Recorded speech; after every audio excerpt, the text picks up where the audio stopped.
vi esa notificación de TikTok de 680 euros, que era el primer maldito dinero en 2 años. Y en ese momento me sentí millonario. Mi novia me dijo, olvídate, ahora eres creador de contenido. ¿Cuál es el peor escenario que puedes tener? Al final, ¿qué es éxito? Ingeniero aeroespacial. Sí. Hostia, has acabado dentro de una Sí. cocina, tío. Qué Sí, los haters me regañan porque me comparan con Burger King. Te lo critiquen simplemente porque no tienen ni puta idea. Y aquí voy a soltar el spoiler del año. Paga secuestros, yo qué sé, es que suceden tantas cosas. Tenemos 400 y pico Que de has pagado secuestros. Tenía tantas ganas de abrir un propio restaurante, pero no tenía nada, absolutamente nada. Yo quería crear pecados para avergonzar, por así decirlo, a la gente dentro de hostelería. Y me dice el gerente, me dice así, no me entiendo, te vamos a echar a ti. Me quedé con la misma cara.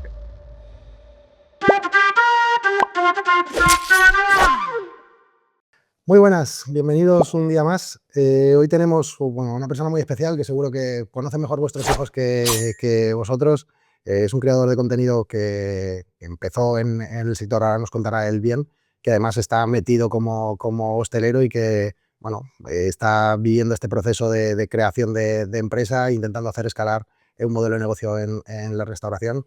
Elías Dusulmu, bienvenido, muchas gracias por venir, tío. Gracias a ti. Joder, es un lujo el poder tenerte. Sé que el tiempo es... Yo siempre hablo del tiempo porque es una de las cosas que a mí me obsesiona mucho y sé que es muy limitado, y agradezco mucho que nos hayas destinado un ratito porque, joder, me gusta mucho la perspectiva de intentar ver cómo alguien que se trabaja la marca personal, que viene un poco de generarse, de generarse una marca personal, ha llegado al sector porque le mola mucho y, hostia, con un éxito increíble. Para quien no te conozca o no tenga tantas referencias sobre ti, cuéntanos un poquito sobre ti, por favor.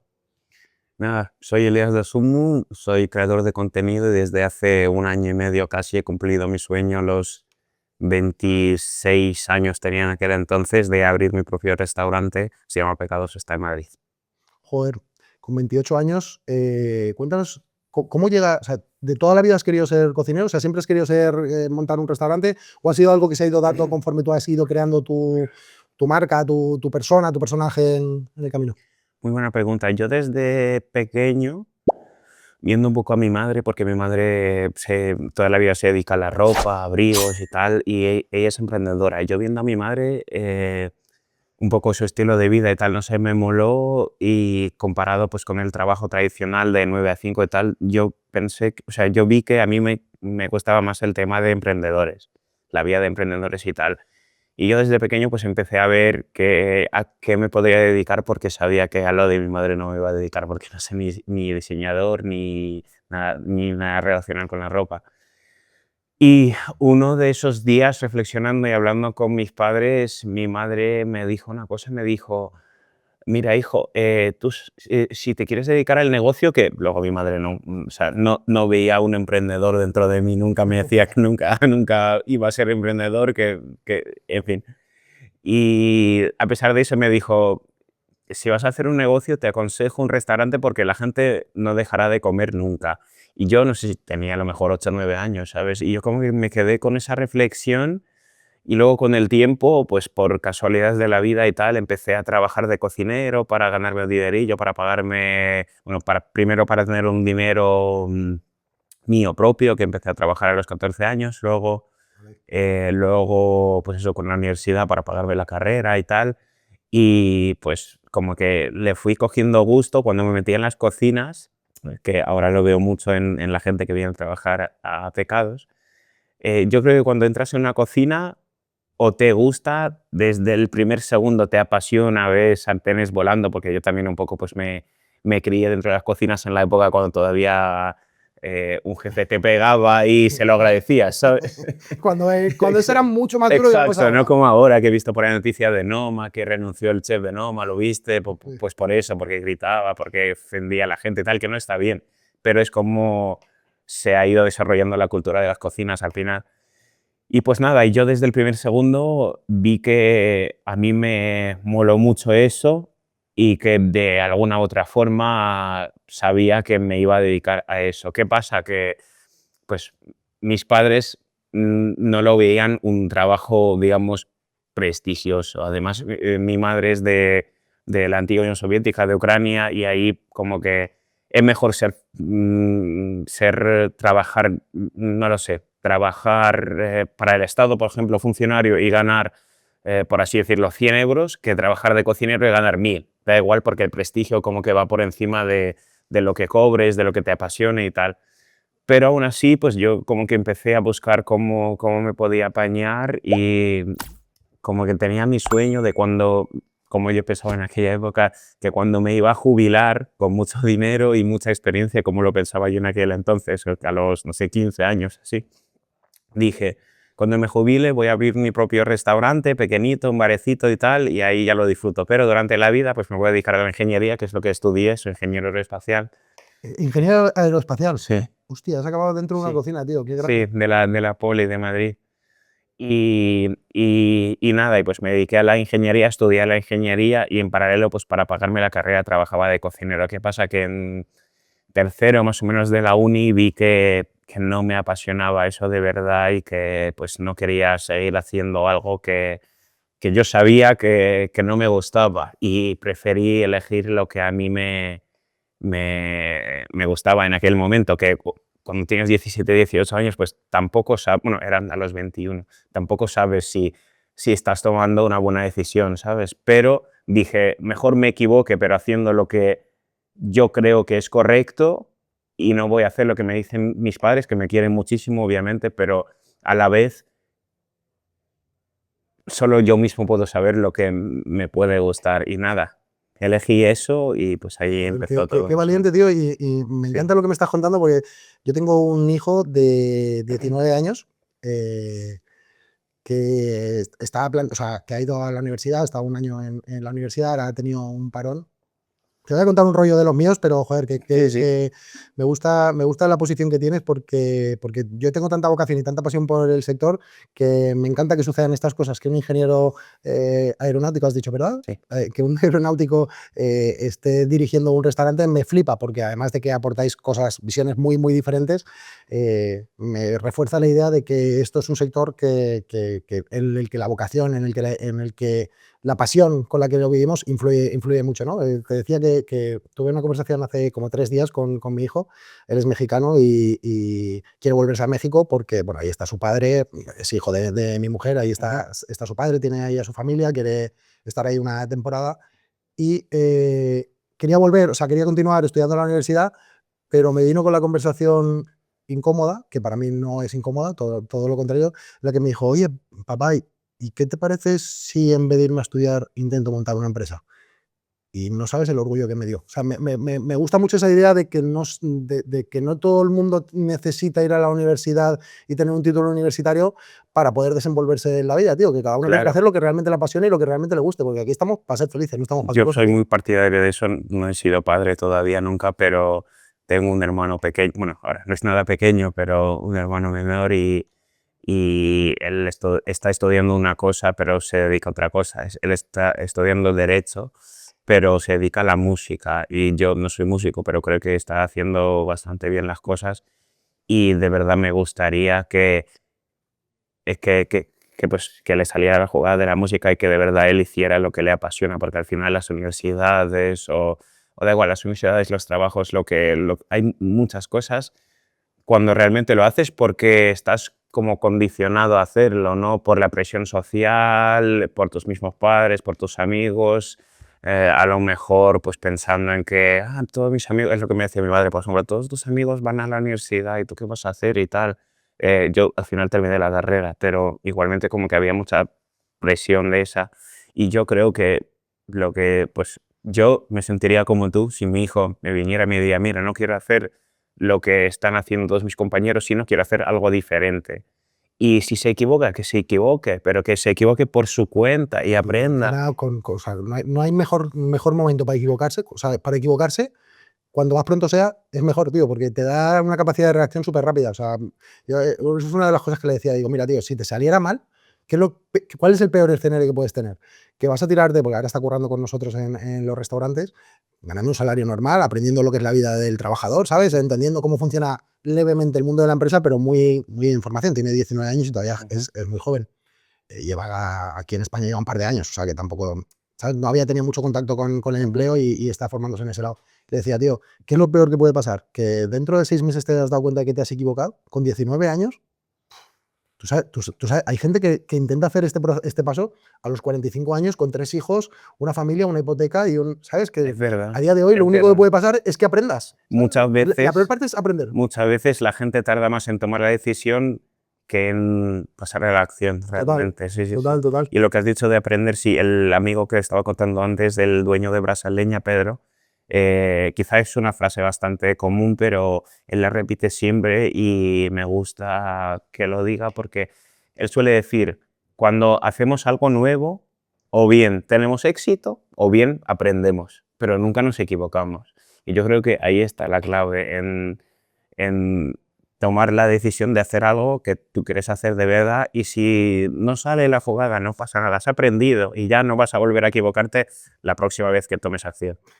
Joder, lo que dices son palabras que resuenan en mi cabeza como esa es un poco mi forma de ver la vida. O sea, siempre hay, o sea, aprender siempre es el camino, o sea, y siempre, da igual si ganas o si pierdes, siempre hay una parte de aprendizaje y en los casos malos, en los casos en los que dices, joder, he perdido X dinero o he perdido una serie de tiempo, yo en mi cabeza, ayer lo hablaba con un amigo, le decía, tío, es que yo no tengo la sensación de haber perdido, de haber fracasado nunca. Te lo juro, y he cerrado restaurantes, me casé muy joven y me divorcié muy joven, he tenido un montón de traspiés en la vida, pero es que mi mentalidad siempre ha sido de, tío, lo que estoy viviendo hoy y la parte mala de lo que hay hoy me está preparando para qué es lo que va a venir en el futuro. Y creo que en mi caso, por lo menos, esa actitud y esa mentalidad, para mí, o sea, ha sido muy clave en el éxito que estamos teniendo, tío. O sea, que para mí es siempre como una cuestión de perspectiva, de actitud y de arrojo. No sé cómo hemos llegado hasta aquí en la conversación, pero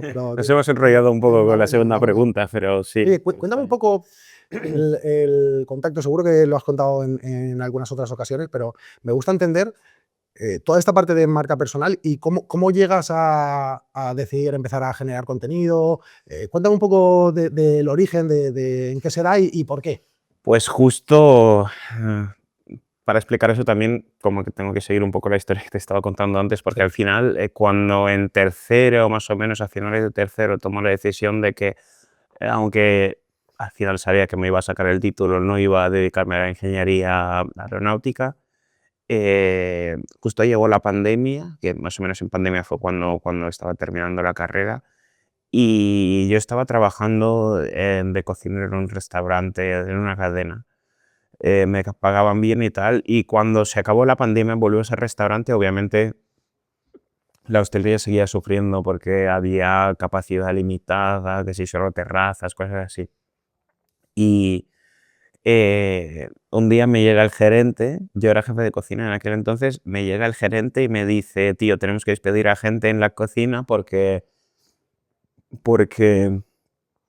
como que no, la No, facturación no da para pagar a todos, tampoco necesitamos a tanta gente. Y yo pues empecé a pensar como jefe de cocina, ya en el mismo momento empecé a pensar a quién le puedo echar en mi equipo. Y me dice el gerente, me dice así, no me entiendes, te vamos a echar a ti. Me quedé con la misma cara, como se nota que eres cocinero, porque, ¿sabes? Y me quedé tan sorprendido que de verdad pensé que como que estaba durmiendo en ese momento, era un sueño, ¿sabes? Y dije, vale, pero ¿por qué? Me dice, mira, tienes 40 horas a la semana, tu hora es la más cara de toda la empresa, no sé qué, pero tú no te preocupes, que creo que me lo dijeron así a propósito. Como eres tú, no te vamos a despedir, aunque es lo que quiere hacer la empresa, te vamos a meter en el ERTE, ¿vale? Firma por aquí, no sé qué, y te vas, vuelves al ERTE y ya te contactaremos cuando puedes volver. Vale, yo lo firmo, sin, el gerente era mi amigo, tal, yo lo firmo sin mirar nada, y dentro de unos meses me entero de que era una excedencia laboral, y una excedencia laboral en aquella época, ahora no lo sé, si tú estabas en excedencia, no podías volver a reincorporarte dentro de la empresa hasta que todos los trabajadores demás que había en la empresa volviesen del ERTE. Wow. Y era una cadena muy grande de cafeterías aquí en España, no lo digo en el podcast porque no es publicidad, luego te lo contaré. Y claro, había a lo mejor, no sé, 300 personas en el ERTE, y a lo mejor la última se reincorporaría dentro de 2 años, ¿sabes? Wow. Y yo dije, súper bien, muy bien. Y cuando yo estaba durante ese ERTE, que yo pensaba que era ERTE, por fin respondí a tu tema. Ahí va lo que te dije de que me suelo enrollar a veces. Aquí, aquí. Eh, empecé a subir vídeos porque yo como que mi cuerpo tenía la necesidad de seguir cocinando y dije, como no puedo seguir cocinando de cara a las personas dentro del restaurante, por lo menos puedo eh, grabarme cocinando, compartir recetas con la gente y de esa manera pues como que comparto mis platos, mis recetas con los demás. Uy, con los demás. Y nada, empecé a subir vídeos, uno, dos, no sé, en todo, eran como 4 o 5 meses de ese ERTE. Empecé a subir vídeos por subir, me ayudaba mi novia un poco porque ella llevaba marcas, ayudaba como a llevar las redes de marcas, que todavía en aquella época estaba empezando eso, y como que me ayudó y tal, y a distancia, que estamos a distancia. Y poco a poco, nada, empecé a subir vídeos y cuando me enteré de lo de la excedencia y tal, por mis principios, y no sé, a lo mejor por ser muy, a veces muy directo y tal, cuando me enteré de lo de la excedencia, fui ahí con mis 2 cojones, firmé baja voluntaria, o sea, que me iba sí, que me piro de aquí, me da igual el paro, me da igual todo, yo me voy porque no quiero ver nada con esta empresa. Estaba tan cabreado, pero más que rabia, me llenaba como em,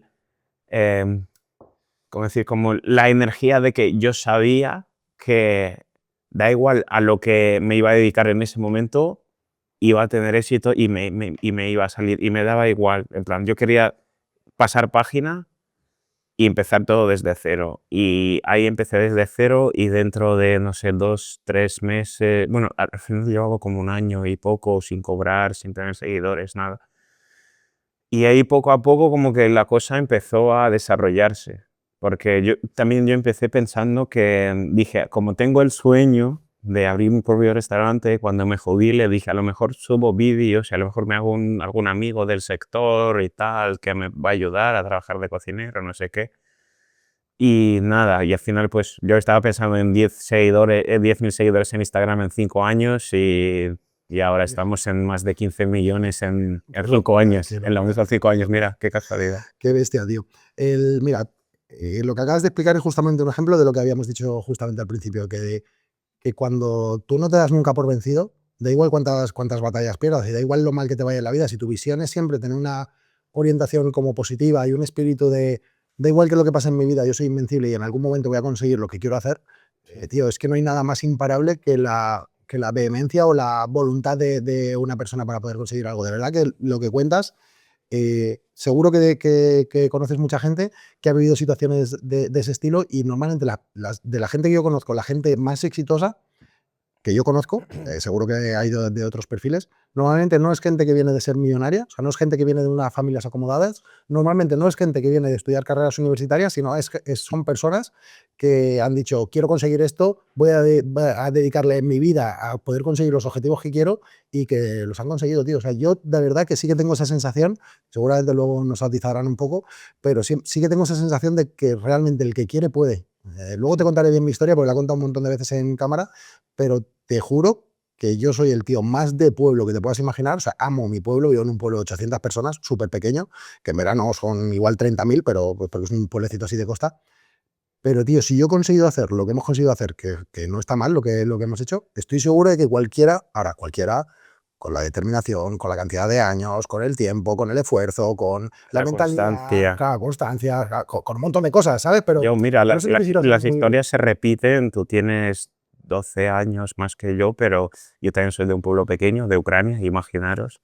Yo, de entrada, por ejemplo, el que nace en Ucrania, por tener el pasaporte de otro color, ya tiene muchísimas menos posibilidades del éxito que, por ejemplo, una persona española, lo digo como un tercermundista, ¿no? Sí. Como es.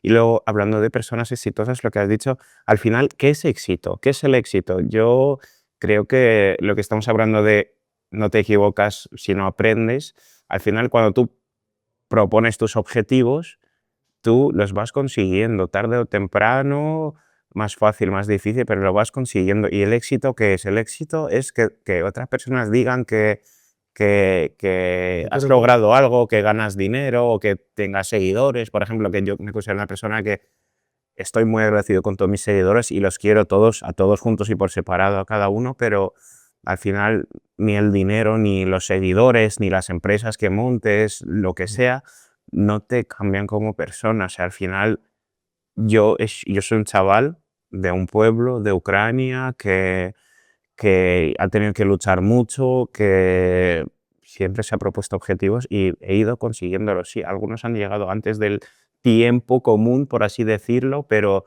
eso es porque he trabajado mucho más que de lo que trabaja una persona normal, yo diría, porque cuando todos mis compañeros estaban de fiesta por ahí, yo estaba grabando vídeos, por ejemplo, o estaba, una de las historias más curiosas que tengo es que cuando tenía tantas ganas de abrir un propio restaurante, pero no tenía nada, absolutamente nada, me ponía en la calle, dentro de unos locales que me gustaban en Idealista, y me ponía a contar gente para ver cuánto tráfico pasa por esa calle. Es lo único que yo sabía en ese momento, pero imagínanos, mis compañeros un viernes de fiesta por ahí de cervezas, no sé qué, y yo contando gente, gastando, no sé si tenía como 17 euros en la cuenta, pagándome la aplicación. Estamos hablando de los tiempos cuando todavía pagabas en App Store las aplicaciones.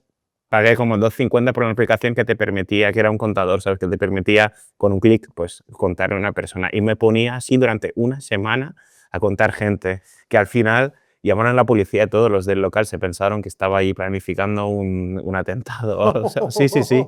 No, luego hablamos y tal y nada. Y para no yo sabía que estaba haciendo una cosa que una persona normal pensaría que, oye, eres tonto, ¿qué haces contando gente? No tienes nada que hacer. Y me inventé una historia de que estaba haciendo un proyecto de universidad, no sé qué, ¿sabes? Porque me daba vergüenza. Pero aún así, yo estaba haciendo eso porque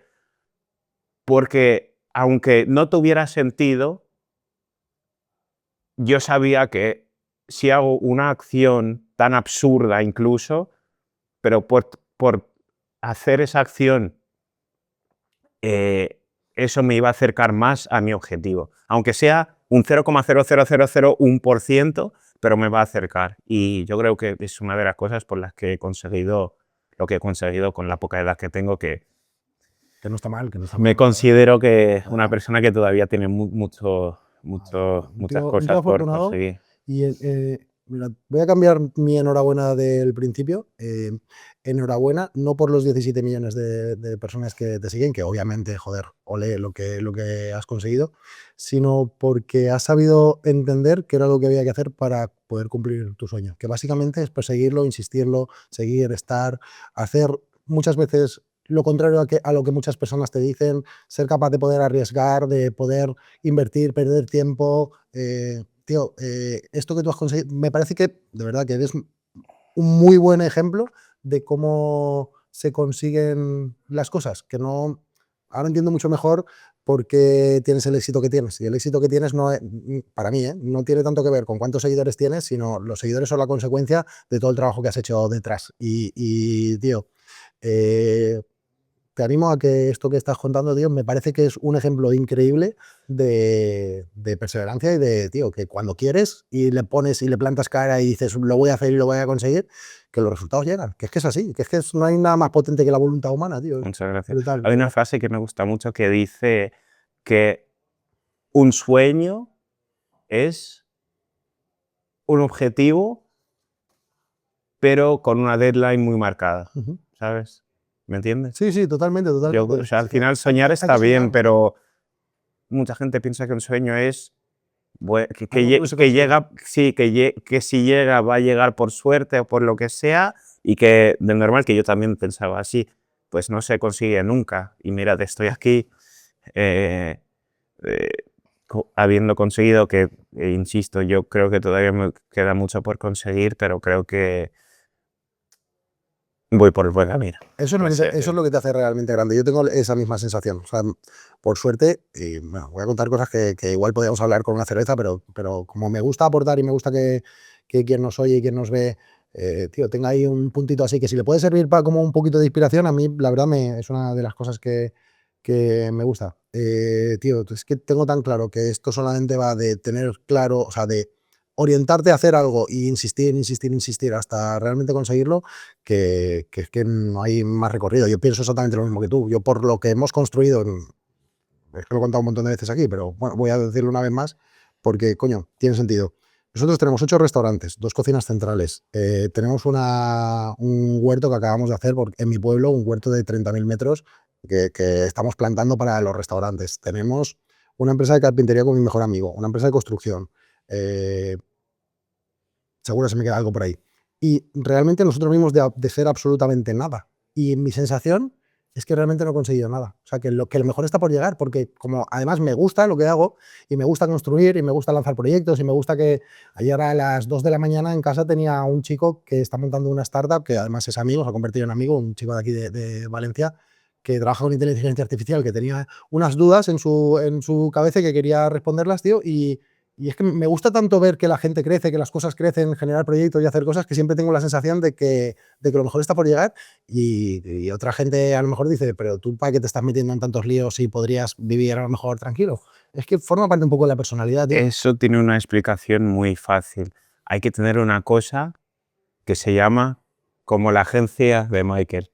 Michael se llama, la agencia se llama Hunger, Hambre. pero el hambre. Y de hecho Michael cuando fundaba la agencia era por eso, porque Michael también, por ejemplo, es una de esas personas que tiene hambre por hacer algo y al final, como tienes como una sensación como insaciable dentro de ti, que siempre como que te mueve a conseguir más, a trabajar más, a hacer más, a crear empresas, a conocer gente, todo, pero que no te mantiene parado.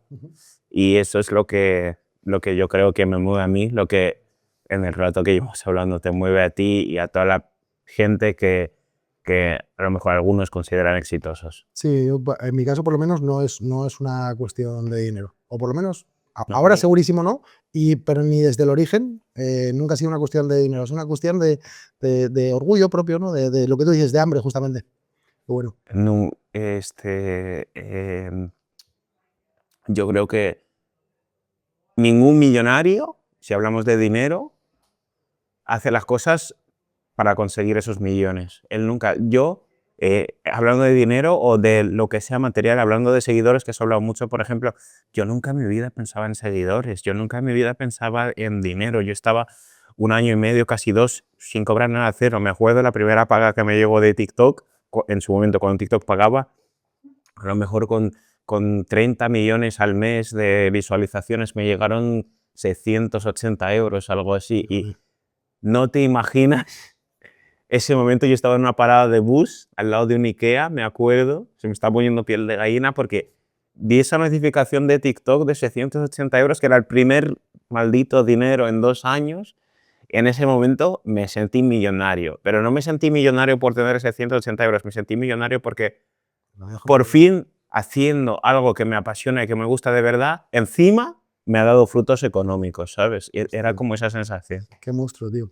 Oye, ¿te acuerdas de ese primer vídeo que la reventó en el que dijiste, joder, ¿qué está pasando aquí? O sea, porque esto empieza a escalar así, tengo tantas visualizaciones de cuando en los otros tampoco era una locura.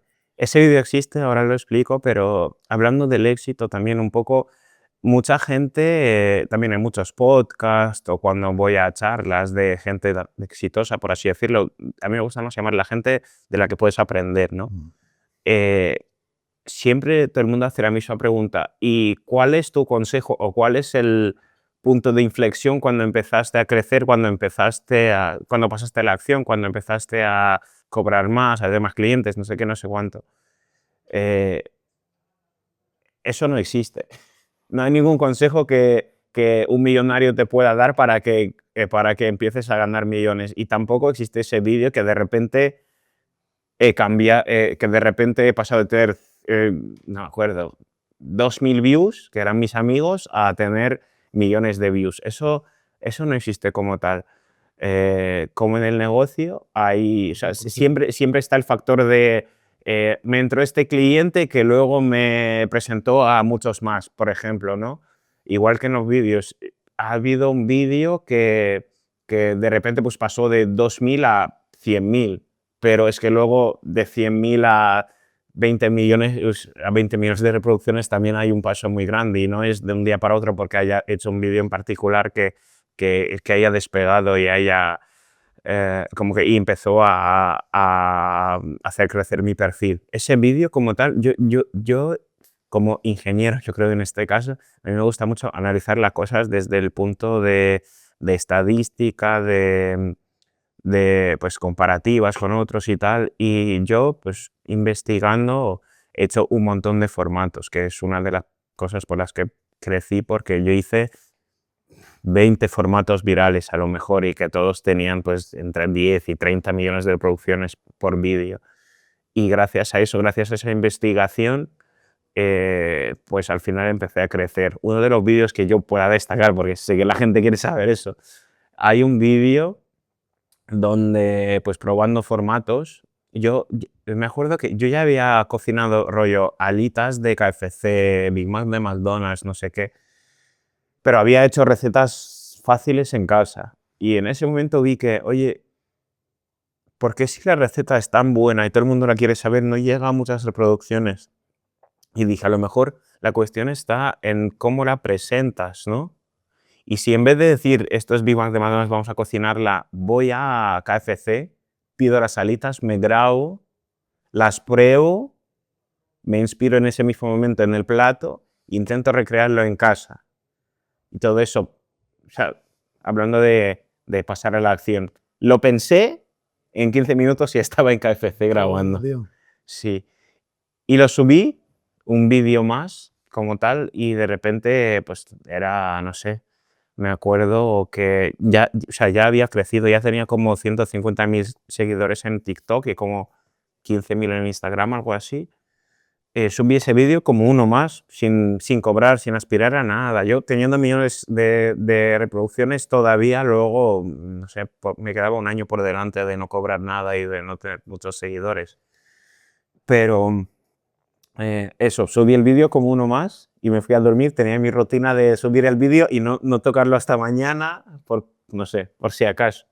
Lo subí, dejé el teléfono, empecé a estudiar y tal, que seguía estudiando. Y me acuerdo al día siguiente despertarme y ver que en una noche un vídeo estaba en 1,5 millones, pero en aquella época cuando a lo mejor solo había 4 o 5 millones de usuarios en TikTok en toda España, ¿sabes? Y nada, era mi primer vídeo, ya tenía vídeos de 200.000, 100.000, 300.000, pero nunca más de 300.000 creo. Y muy pocos, ¿sabes? Y nada, me desperté y vi ese 1,5 millones, empecé a gritar, a correr por la habitación, bueno, por el piso de mis padres y tal, le llamé a mi novia que en aquella época estábamos saliendo a distancia, se reía de mí de buena manera. Luego desperté a mi hermano, que eran como las 8 de la mañana, hermano, que tengo 1,5 millones, no sé qué, mi hermano también partiéndose la polla y tal. Y nada, pues, no sé, 10 minutos dando vueltas corriendo por el piso, me calmé, me siento en la cama, digo, vale, ahora vamos a analizar esto. Levanto la mirada a los seguidores y veo que de 150.000 pasé a 350.000 en TikTok en una noche. Y ahí mi novia me dijo, olvídate, ahora eres creador de contenido. Qué grande, tío. Sí, y ahí pues fue más o menos cuando, digamos, cuando ya lo tomaba en serio, pero ahí empecé a verlo como, no como un hobby, sino como que mi hobby se convirtió en mi profesión y en aquella época estaba muy feliz porque vi que mi hobby, que no cobraba nada y no daba frutos, pero que me apasionaba y me gustaba, ahora encima tiene una proyección de convertirse en mi trabajo. Qué bueno, tío. Y yo era muy feliz en ese momento. Joder, entiendo que viniendo de ser cocinero, que seguro que bueno, nuestros mejores oyentes o donde más público tenemos es obviamente en el sector de la hostelería y hay muchos cocineros que, bueno, que intentan, ¿no? crear contenido, pero entiendo que son como dos profesiones totalmente diferentes, ¿no? Tienen un punto en común, en tu caso, que siendo cocinero y creador de contenido, los dos cocinas, o sea, tienes ese punto en común, pero en realidad como posición es muy diferente, o sea, como la manera en la que tienes que pensar, la manera en la que tienes que organizarte y tal, es muy diferente, o siendo un buen cocinero puedes ser un buen creador de contenido? Eh, Es como una buena, vocación, ¿no? buena pregunta porque, no sé, es como si te preguntase, mm, no sé, siendo un buen taxista tú puedes ser piloto de la Fórmula 1. Ajá. O sea que son cosas muy parecidas, pero no tienen nada que ver luego. Yo diría que, por ejemplo, yo en mi caso, también una de los puntos de inflexión dentro de mi cabeza fue cuando quedé con un creador de contenido que en aquella época era más grande que yo, que tenía, no sé, 200.000 seguidores en TikTok. Y él era cocinero de mi misma edad, a lo mejor me sacaba como 3 5 años. Y yo vi que él sacaba contenido, pero era cocinero. Yo era más pequeño que él en aquella época, pero vi que, oye, si yo quiero crecer en redes, tengo que... O sea, ¿cuál es mi objetivo? Mi objetivo es crecer en redes. ¿Qué me va a aportar ser cocinero dentro de las redes si quiero crecer dentro de las redes? Ninguno. Si quiero saber a cocinar bien y sacar platos maravillosos, obviamente pensar como cocinero, reflexionar como cocinero me va a aportar. Pero para crecer dentro de redes, como cocinero, ¿qué me va a aportar? Nada, cero, absolutamente cero. Es como, ¿qué me va a aportar saber de floristería para crecer en redes? Nada, la floristería es un arte, pero a lo mejor para montar un ramo sí, pero para crecer en redes no tiene nada que ver. Entonces, yo creo que era ese punto de inflexión y que al principio de mi carrera se nota mucho que yo fui más creador de contenido que cocinero porque cuesta cuando sabes cocinar cosas más elaboradas y tienes que hacer pollo frito todo el rato, ¿sabes? Pero yo dije, primero voy a crecer y luego me voy a permitir cocinar ya lo que me gusta a mí y es lo que estoy haciendo ahora.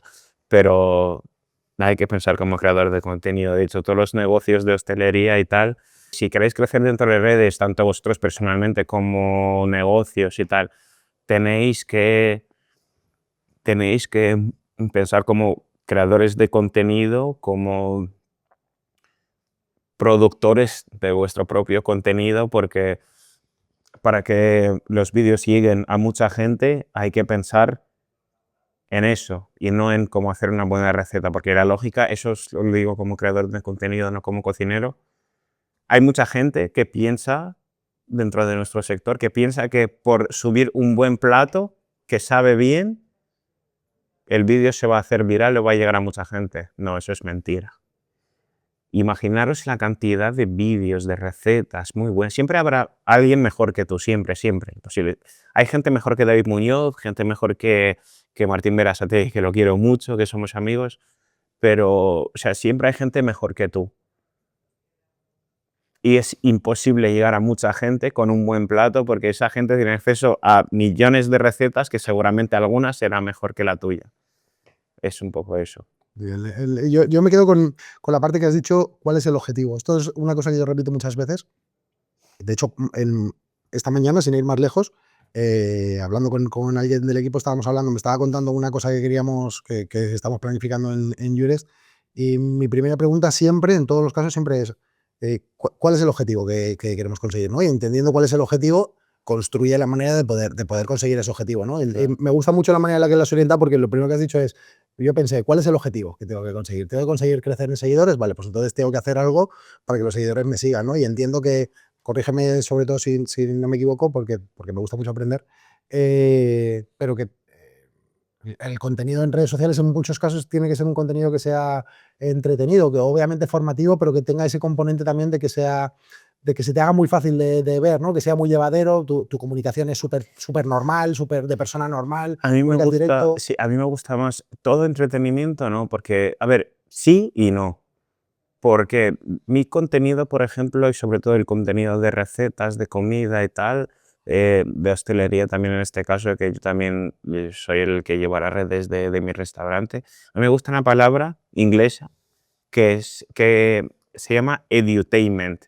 Edu de education, educación, y tainment de entertainment, entretenimiento. Como que juntas las dos palabras y te sale educanimiento, no sé cómo decirlo en castellano, que básicamente es cuando enseñas algo o también en este caso se podría decir como cuando quieres conseguir algo con tus vídeos, pero a través de, o sea, convirtiendo tu mensaje en una forma de entretenimiento, porque al final la gente muchas veces entra en redes por ver, pues, por estar un rato desconectado del mundo, ¿sabes? Y luego tienes que pensar que estás compitiendo con millones de otros creadores de contenido que a lo mejor están subiendo humor, bromas y tal, que al final, pues, veis mi perfil que hay millones de visitas y luego veis a un perfil de humor que tiene cientos de millones de visitas. Pero luego dentro del scroll del feed de TikTok competimos yo contra él y contra millones de más. Y entonces hay que pensar las maneras de cómo poder aparecer en ese feed antes que ese humorista o antes que ese pues, contenido de entretenimiento. Y por eso, en ese caso, pues yo creo que lo que a mí me ayuda a crecer también, aparte de probar formatos, es hacer las intros, las introducciones de los vídeos muy llamativas y muy curiosas, por así decirlo, para que la gente pues, cuando las vea piense, hostia, me voy a quedar viendo este vídeo. A mí una cosa que me mola mucho de tus vídeos es cómo utilizas la parte de los bucles, cómo es capaz de poder hacer que un vídeo te lo puedas comer 3 veces, porque a lo mejor estás viendo algo y dices, hostia, no he cogido bien el detalle de lo que estaba pasando, y cómo eres capaz de poder montarlos de manera que los veas en bucle y hasta que no lleves a lo mejor, no sé, 5, 6, 7 segundos, no digas, hostia, que esta parte ya la había visto, y ¿sabes? Y avanzas. Que me parece que como que tiene mucho gancho, por lo menos en mí funciona. Sí. Funciona. Yo he dejado de hacerlo de momento, pero sí, yo creo que fui, bueno, investigando mucho y tal. En su momento yo fui el primero que empecé a hacer los bucles en TikTok español, que repito que antes había muchísimo menos gente en TikTok y luego pues empezaron a salir creadores que me copiaban en eso y tal, que se convirtió en algo normal. Ya no se acuerda nadie de Elias Dosunmu, que empezó con eso. Que luego hay muchas cosas, lo de las intros, por ejemplo, nadie antes la receta también era Plano, ¿no? eh, No, eh, vamos a hacer una croqueta y ya está, ¿sabes? Y ahora lo de los hooks parece algo normal, pero antes eso pues no existía. Y lo de los bucles yo empecé a hacerlo antes que todos y eso ayudaba a crecer también bastante porque pues como que te genera curiosidad de, oye, ¿cuándo se acabó el vídeo? Voy a volver a verlo para ver ese corte, ¿sabes? Y nada, y luego pues la gente empezó a copiarme como en muchas cosas, suele ser en redes en general, y dejé de hacerlo porque ya no era hay que algo ser, único, claro, hay empecé que a ser poner otras paciente, cosas. Claro. totalmente.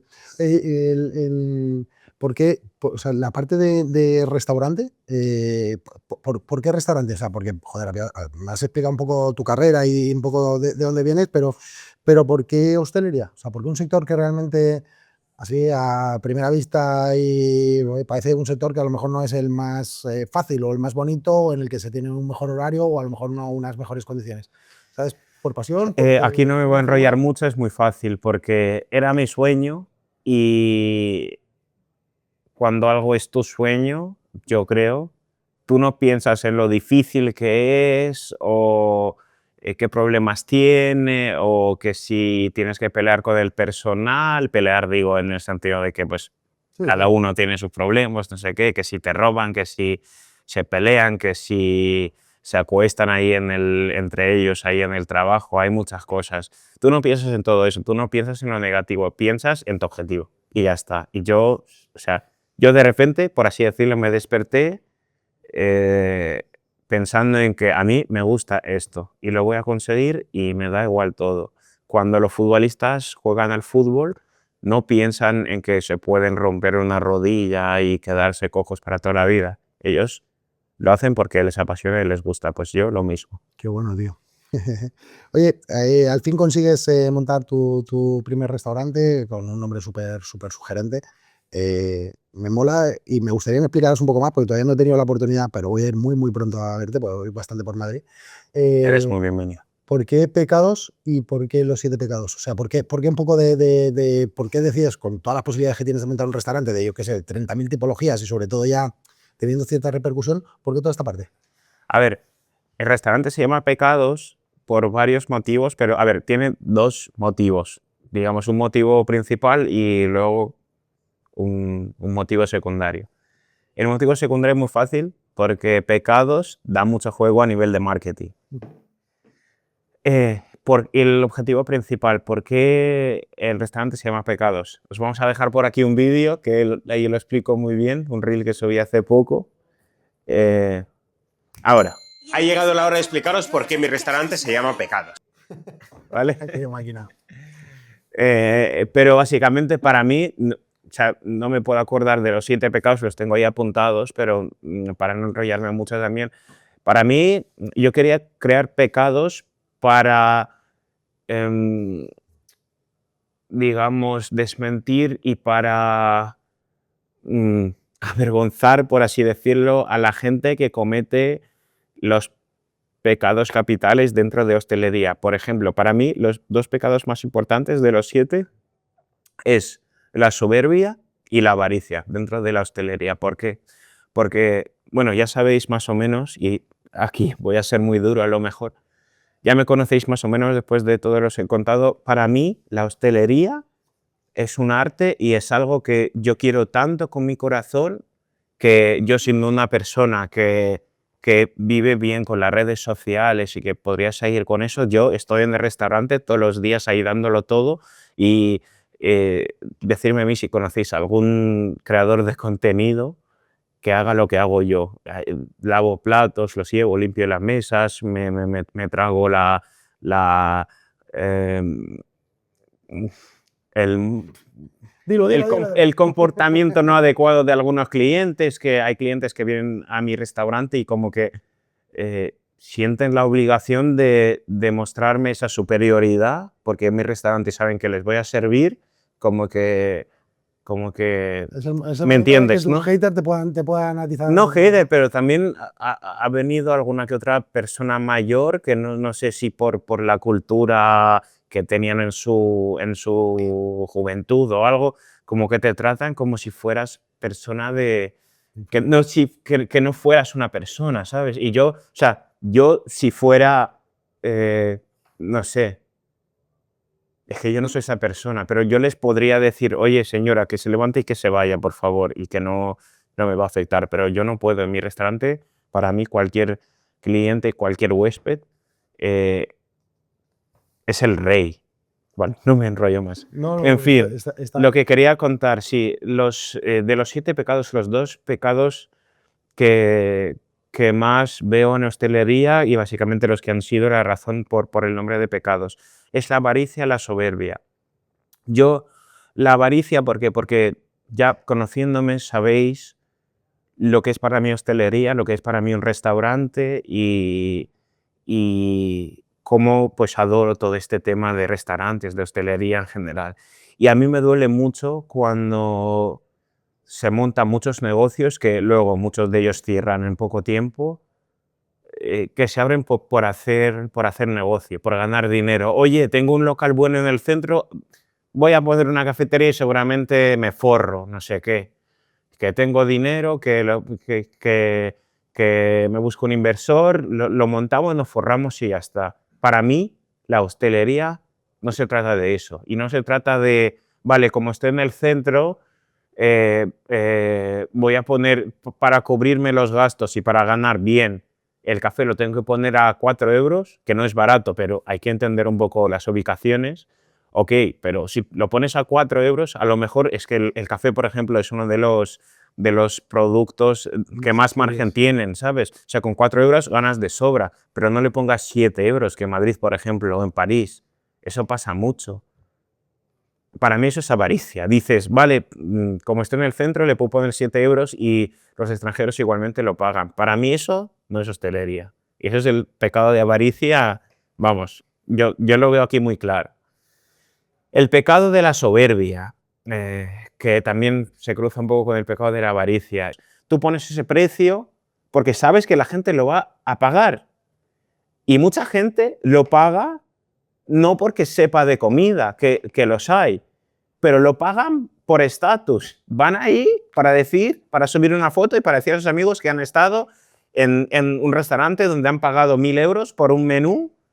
Tío, Joder, no me esperaba. Pero mira, voy a salir de abogado del diablo y luego, obviamente, lo que tú no consideres Si me permites, necesito terminar aquí para Claro. explicarte si lo de pecados. Sí, sí. Entonces, ¿qué es lo que hago yo? Yo cojo productos muy económicos, muy básicos, mejor dicho, y los intento convertir en platos gourmet de tal manera que la gente que normalmente no se puede permitir platos de ese tipo en un restaurante porque te cobran 50 euros por un plato que no lo cuesta, yo a lo mejor no te cojo un chuletón de vaca rubia gallega, te cojo un chuletón yo qué sé, de vaca avileña, por ejemplo. Pero luego te saco el mismo plato. Pero el producto no va a ser el mismo, pero a lo mejor la mayoría de la gente, incluidos los que van a restaurantes de estrella Michelin, tienen el paladar muy básico y sorprender ese paladar es bastante fácil si sabes cómo hacerlo. Pero si encima les das un precio que de verdad se lo pueden permitir y que se vayan encantados, yo creo que Pecados lucha contra eso. Pecados te demuestra que un plato puede ser desarrollado y no necesariamente tiene que costar mucho por el simple hecho de que yo sé que hay gente que va a pagar tanto por eso. Creo Joder. que me explique. Sí, sí, te has explicado clarísimamente. De hecho, te cuento un poco cuál es mi idea y cómo nosotros conseguimos salir de donde estábamos, ¿no? Nosotros veníamos bueno, como te he contado, ¿no? Venimos de una hostelería muy tradicional, abrimos en el centro, en 2009, crisis increíble, y empezamos a trabajar, empezamos a generar volumen, empezamos a hacernos un poquito famosos por, no sé si conoces el almuerzo típico valenciano. Sí, claro. Vale, pues si no He ido. entonces, pues nosotros éramos referentes. Nosotros igual un viernes hacíamos 500 tíos. 500 personas pasaban a la hora del almuerzo a un sistema que habíamos creado con una barra muy grande, una barra que igual medía en total 6 o 7 metros, todo lleno de comida, en 2 niveles. Tú te hacías el bocadillo como querías, yo estaba detrás de la barra, conocía absolutamente a todo el mundo, con todo el mundo sentado sabía que esto iba a la mesa 62, que estaba al otro lado del local porque era para Manuel, o sea, muy desarrollo, hasta que llegó un momento, justo después bueno, en el tiempo de pandemia, en el que la pandemia para nosotros, la verdad, fue una bendición. Económicamente fue un puñetero desastre, o sea, nos pegó una hostia de la hostia, pero fue una oportunidad para parar y pensar, que es lo que muchas veces no nos da tiempo, ¿no? Y sobre todo en la hostelería, al gestor hostelero, muchas veces de lo que peca justamente es de no tener tiempo para poder evaluar si lo que está haciendo está bien o está mal, ¿no? Nos pusimos, hicimos escandallos, contratamos en aquel momento, fíjate si el momento fue dramático, que salió nuestro director de operaciones, que era un amigo mío de toda la vida, que llevaba trabajando conmigo. Salió de la empresa. Salió de la empresa porque había COVID, porque él ya tenía otras incertidumbres. Hoy en día es director de compras en nuestro grupo. O sea, quiero decir, salió y luego al año y pico, porque, joder, la relación es genial y Santi es un maquinón. Pero nos dio la oportunidad, nos apareció María, que es nuestra directora de operaciones de hoy, que te tengo que presentar porque ya verás, es una absoluta crack. Y empezamos a plantearnos, como ya estábamos con Jures, ya estábamos avanzando bastante en digitalización, en control de costes y todo esto, nos pusimos radicales en eso que en teoría era muy difícil de calcular, porque es un modelo no exactamente como un buffet libre, pero muy difícil de escandallar, ¿no? Porque tú podías pedir, ponme 2 trozos de lomo con queso y ahí que tienes pulled pork, pues échale pulled pork, y una longaniza también, y un huevo frito. Entonces era muy difícil de poder escandallar porque el precio es estándar, da igual que lo que pidas, esa es un poco nuestra cultura aquí en Valencia. El almuerzo también es muy barato, me imagino que los márgenes son muy justos ahí. Son extremadamente justos, o sea, hasta el punto de que después de hacer este análisis decidimos cerrar el área de almuerzos vendiendo 500 almuerzos en viernes, ¿eh? Y un día normal igual hacíamos entre 160 y 240. Te lo enseñaré luego, premios joder, que nos lo currábamos mucho y yo entraba a trabajar a las 8 de la mañana y salía a las 2 de la mañana, o sea, daba desde los desayunos hasta la última cena en aquel tiempo. Pero cuando fuimos capaces de darnos cuenta, de analizar y de ver que nuestros costes, nuestra estructura de costes estaba comprometida y daba igual el éxito que teníamos, o sea, daba igual cuanto más nos conocían era peor para nosotros porque más dinero se llevaba nuestro, porque en realidad íbamos a pérdidas. Vendíamos a 6 euros un bocadillo grande, con su bebida, con sus cacaos, sus olivas, como se hace en Valencia, con su café, y encima el café tocado te lo incluíamos en el precio. Claro, eso no te estoy hablando hace muchos años, te estoy hablando de 2021. Claro, estamos hablando de que si te desvías 10-20 gramos ya pierdes. Claro, y encima intenta atender a 500 personas en un horario de 1 hora y media, y en el lineal poniendo bocadillos igual éramos, sin exagerarte, igual éramos 8 personas y estábamos sin parar de rellenar bocadillos con un horno de cinta. Bueno, habíamos montado ahí la de Dios. cuando nos dimos cuenta de lo que palmábamos, a donde quiero llegar es que esta parte de control de costes, tío, es tan trascendental y me gustaría entender un poco cómo consigues me has explicado un poco que intentas coger un producto que a lo mejor no sea el pollo de campo, que los han alimentado a mano con maíz de no sé cuántos, ¿no? Sino que intentas buscar un producto... Esto me acabas de recordar una de las charlas que me dieron en Diverso. Sí. Sí, justo, que compraron un pollo amarillo a una señora que no sé qué, que está cojonudo, pero Claro, cuesta 10 veces más y es ni 2 veces mejor que el normal, ¿sabes? Pues mira, de lo que me di cuenta ahí, y una de las cosas que he aprendido es que para cada tipo, y no solamente en la restauración, ¿no? Sino también en otros mundos, ¿no? En los coches. Yo, por ejemplo, a mí no me encantan los coches. Tengo un coche que está bien, que está guay, pero no soy fanático de los coches, ¿no? Me parece que invertir dinero en un coche, a mí, la verdad es que no me llena. Tengo un amigo mío que trabaja en una empresa que le dan coche de empresa y él intenta buscarse el más chulo, el que más prestaciones tiene o tal. Y lo que digo es que para cada perfil de cliente, para cada persona, el valor lo entiende de una manera diferente. Y yo sí que entiendo que hayan negocios o modelos de restaurante que sean muy, muy caros, incluso absurdamente caros, y no solamente en este caso, sino casos aún más aberrantes, como restaurantes que hay en Abu Dhabi o en Emiratos, que son increíbles, o sea, monstruosamente caros porque los vinos son los más increíbles del mundo, importan lo mejor de todos los lados. Y sí que entiendo que para cada modelo hay un perfil y además, si eso se sostiene en el tiempo, significa que hay un mercado que está capacitado para poder tenerlo y que entiendo lo que planteas. Sí, estás hablando del modelo. público objetivo, ¿no? Estás hablando de un público extremadamente exclusivo, o sea, que hay tan pocos en el mundo. Mira, a mí una cosa que me flipa ahora en Madrid, para mí Madrid es la capital, para mí, pero no la capital de España. Para todos, ¿eh? Es la capital gastronómica, ¿no? Yo tengo dos referentes en mi vida, o tres. El primero es Nueva York, porque cambió mi vida. O sea, para mí Nueva York es una ciudad que tiene una cosa muy representativa y que a nivel de conceptos y modelos gastronómicos creo que hay mucho que aprender y que, bueno, que hemos aprendido mucho también, que nos hemos traído ya muchísima cultura de allí. Otro es Londres, que me parece una ciudad en Europa súper avanzada y donde llegan algunas tendencias que solamente llegan allí y donde puedes aprender muchas cosas. Pero el tercero, y no sé en qué orden, podría estar Madrid, ¿no? Por ejemplo, el caso lo voy a decir mal seguro, creo que es Metrópoli, puede ser. El nuevo de Curio Paraguas. Sí. Es un restaurante al que yo iría, mi bolsillo no me lo permite. Pero cuando lo veo digo, hostia, estos tíos han entendido algo que yo no era capaz de poder ver. O sea, es verdad, han hecho una inversión, yo no sé cuántos millones pueden haber ahí. Eso tiene que... La pregunté hace poco, creo que eran 45. 45 millones. Algo así. ¿Tú te imaginas haber visto eso alguna vez en tu vida o que lo vas a ver alguna vez así amontonado? Pero que, por ejemplo, el Grupo Paraguas, yo creo que ese público objetivo rico es el último público objetivo con dinero que todavía va por la comida y no por el estatus. Que los hay por estatus, pero yo creo que combinan las dos cosas. A ver, juega muy bien con eso, ¿no? Con esto podemos estar discutiendo y hablando un montón de tiempo, pero, tío, yo creo que para cada modelo hay una... O sea, pero no es para cada modelo.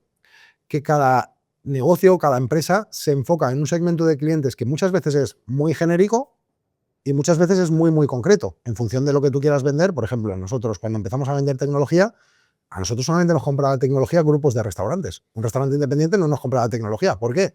Bueno, por un montón de cosas, porque no había llegado al punto de madurez, porque la tecnología a lo mejor estaba más verde, porque eran cosas que solamente hacían los grandes, por un montón de... Pero ahora historias. seguro que sí trabajáis, ¿no? Ahora 100%, ahora hemos cambiado el modelo, también nosotros nos hemos esforzado en entender mucho mejor al restaurante independiente y ahora es cuando realmente estamos trabajando, también porque es cuando realmente hay mercado. Antes, yo me acordaré toda la vida que la primera vez que salimos a vender Eurest, salimos a hacer un puerta fría en restaurante independiente en la zona del Palmar, no sé si conocéis la zona de la Albufera aquí en Valencia. Sí, claro.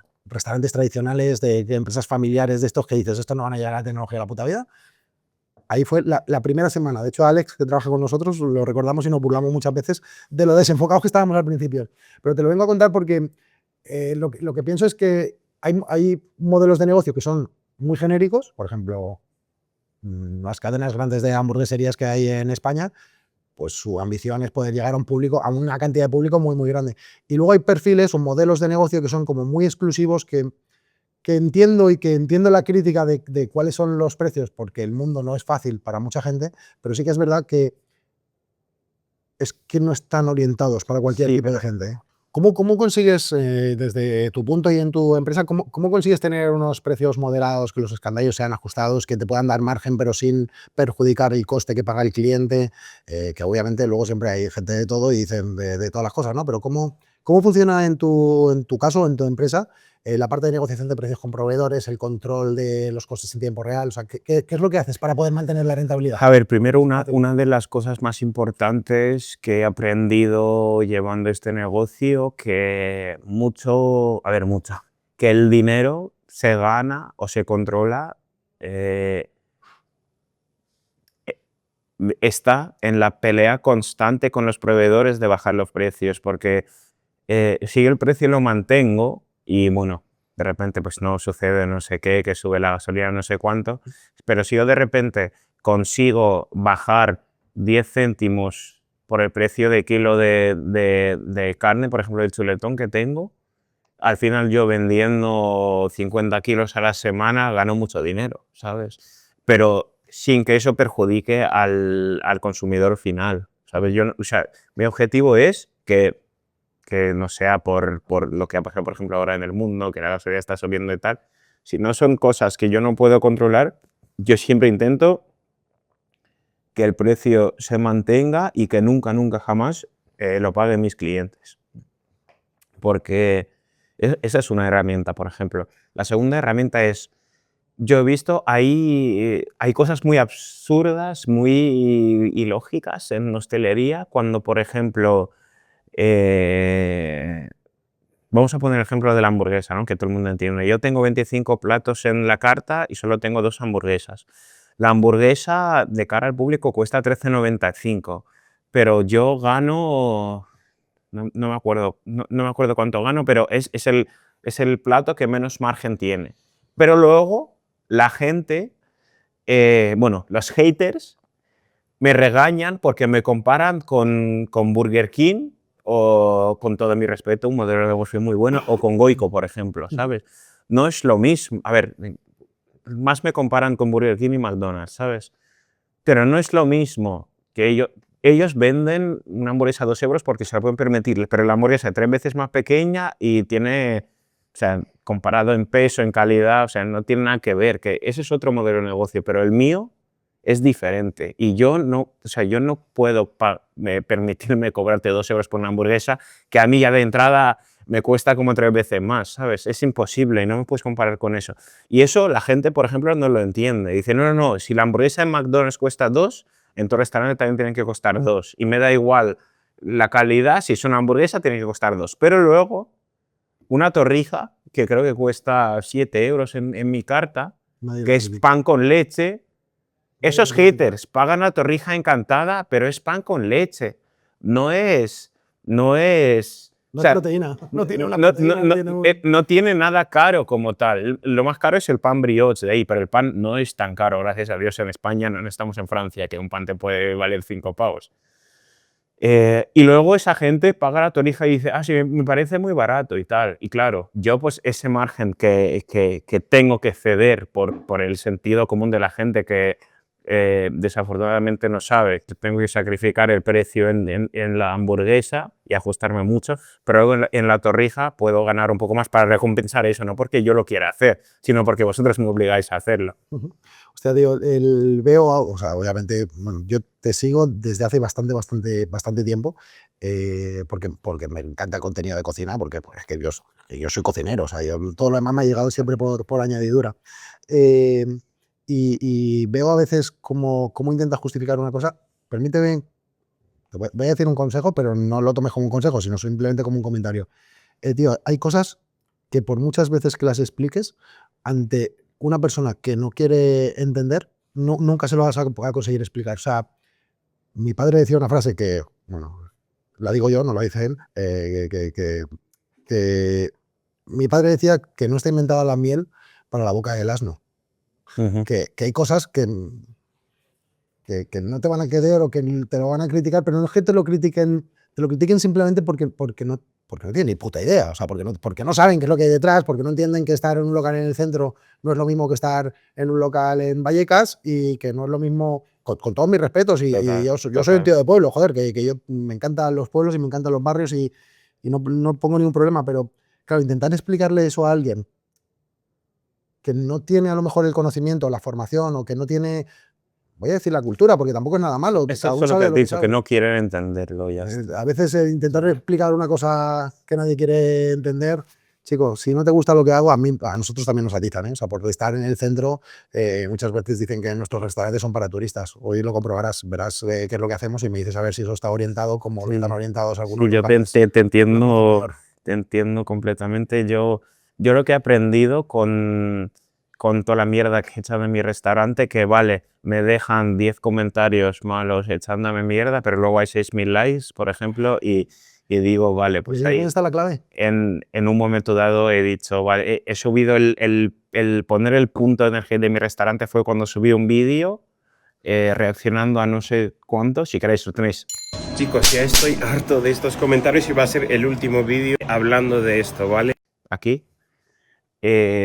Cuando ya lo expliqué todo, dije, miren, por favor, no me acuerdo, me pusieron un comentario que de verdad me tocó el alma, porque para mí mi restaurante es como mi bebé y cuando lo ofenden me duele mucho, pero ese vídeo fue como poner el punto y ya está, y a partir de ahí ya dejé de responder a comentarios, de reaccionar y tal, porque también vi que cuanto más reaccionas a lo malo, más malos vienen. Y al principio pensé que pues eran niños, que a lo mejor pues todavía no han llegado a entender ciertas cosas en esta vida, que es normal, todos vamos aprendiendo poco a poco.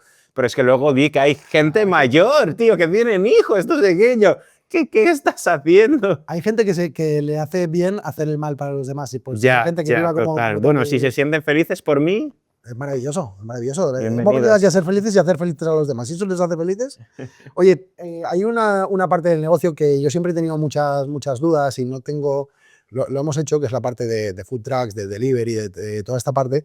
Nosotros en pandemia, por ejemplo, hicimos 3 marcas virtuales que hicimos durante bastante tiempo y hemos estado haciendo delivery ¿Pero cerraron tipo ya Dark o qué? Kitchen. Sí, hicimos 3 marcas virtuales que acabamos cerrándolas. Primero, porque es que nuestro negocio principal, en aquel momento, claro, no podíamos hacerlo y teníamos que hacer algo para facturar y nos vino genial. Luego, porque nuestros modelos al final son modelos bastante grandes y pensamos en hacer una Dark Kitchen, pero no lo veo muy claro y me gustaría saber tu opinión. ¿Cómo ves tú el modelo Dark Kitchen, Food Truck, que son cosas a lo mejor diferentes, que pueden parecer muy parecidas, Totalmente diferentes. pero exactamente, ¿cómo es en tu negocio? ¿Es muy parecido Pecados a Hades? ¿Los food trucks tienen cosas similares? ¿Es un modelo diferente? ¿Es más rentable, menos rentable? Cuéntame un poco de tu Has experiencia. dado a... A hueso, ¿no? Sí. Eso es lo que quería saber. A ver, es que justo estoy resolviendo este tema, hablando de cómo son de diferentes Hades y Pecados. Yo, en Pecados, ya te he explicado un poco el concepto, pero yo en Pecados desde el principio quería hacer ciertas cosas que por razones ajenas a mí no he podido hacer. Como es la carta, por ejemplo. Yo al principio la carta era muy pequeña y por la demanda de las hamburguesas he tenido que tener más hamburguesas al principio. Bueno, tenía 3 hamburguesas antes, pero lo que pasa es que tenía 6 principales en total. O sea, el 50% de mi carta eran hamburguesas. Ahora solo tengo 2 hamburguesas, pero tengo 25 platos en total, no solo principales, ¿vale? ¿Qué pasa? Ahora ya estoy bueno, estoy en el 85% de lo que quiero que sea Pecados en cuanto a los platos. ¿Qué pasa? Cuando cambié la carta y la puse como yo la quería desde el principio, en el local empezamos creo que, a ver, duplicar no nos daba la capacidad, pero hemos crecido un montón en facturación. ¿Qué pasa? Cayó el delivery, porque solo tengo 2 hamburguesas. Y aquí voy a soltar el spoiler del año. He decidido separar Pecados restaurante del delivery. Muy bien. Porque en delivery lo que funciona son los platos que te puedes comer con la mano y platos de comida rápida, cosa que no es Pecados. He separado el delivery y ahí estaba la cuestión, ¿vale? ¿Y qué marca hago en delivery? Porque Pecados no puede ser Pecados y poner rollo Pecaditos o algo por el estilo tampoco quería porque quiero desvincularlo totalmente. Y pues reflexionando y tal, he dicho, oye, pero si tengo una marca de comida rápida y se llama...